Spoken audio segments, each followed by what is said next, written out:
A fresh wave of strikes is beginning as the year of industrial action continues across the country. Royal Mail workers, university lecturers, sixth form staff are taking part in walkouts today. Joined now by Simon Thompson, Chief Exec at the Royal Mail. Hello to you, Mr Thompson. Thank you for joining us on the programme this morning. When are you going to get these posties back to work?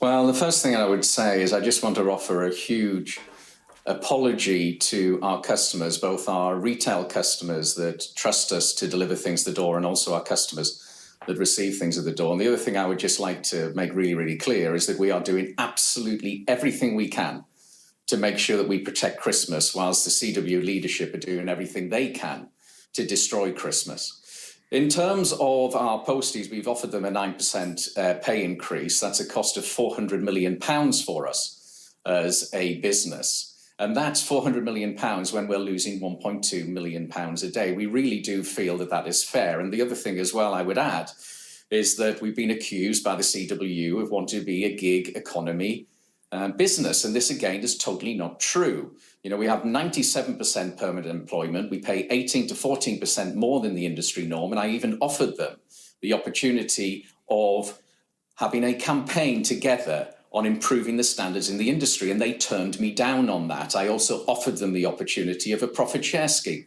and they also turned me down on that. And on my way in this morning, I was listening to the radio, and I heard one of our customers, biscuiteers, who were very, very clear in their asks, which is they want us to give a 7-day delivery service for parcels. They want us to be able to deliver those parcels overnight. And they were also very, very clear that this disruption up to Christmas is really not good for their customers and is not good for their business.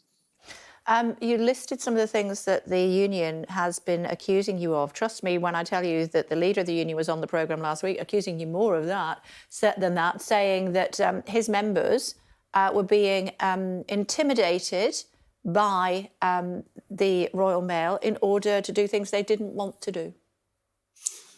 Do you know, I'm actually pleased that you raised that point, because on strike action days, we've seen some extraordinary behaviours. We've had allegations of racism. We've had allegations of sexism.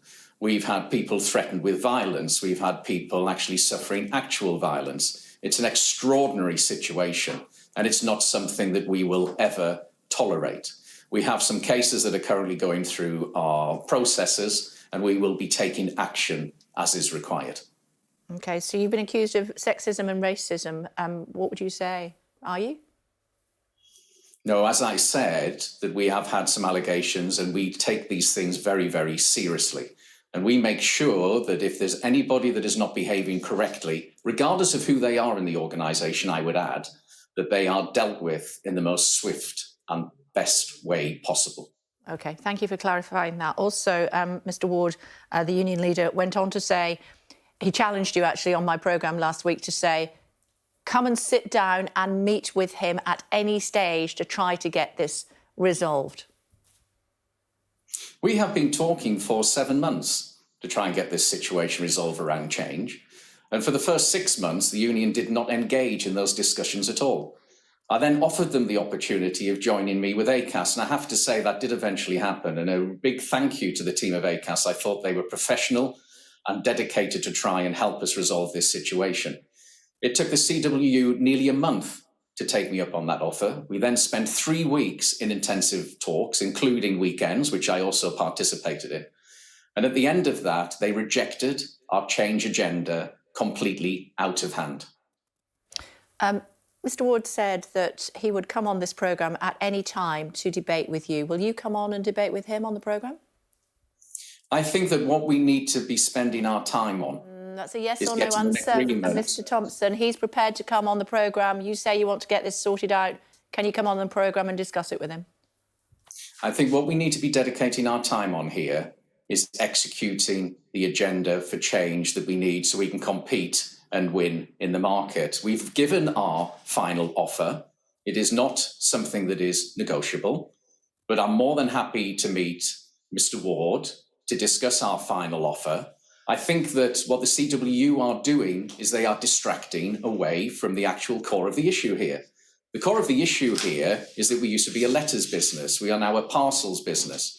We spent £900 million on investment so we can compete and win in the market. And as for the business plan, here is the business plan that the CWU actually offered me on one piece of paper. It is not costed, it has no timelines. I question whether this is actually at all credible. OK, well, Mr Ward's coming on the programme tomorrow. You are very welcome to come on and join him. If not, then, you're giving him a free rein. That's up to you. Let me ask you briefly before I let you go. Why can't posties have the England flag on their vans? Well, what I would say is that we support everyone and every team, and we're making sure that our team can have time to watch the games as they wish, and that's for absolutely every team. I think in terms of flags on vans, I'm afraid it's a safety issue and a safety question. So therefore, we have to make sure we keep people safe. But we definitely wish every team well, and any of our posties that would like to watch those games, we hope that they definitely enjoy them. OK, it's good to talk to you. Thank you very much indeed for joining us. Much appreciated. Maybe I'll see you tomorrow. Thank you very much.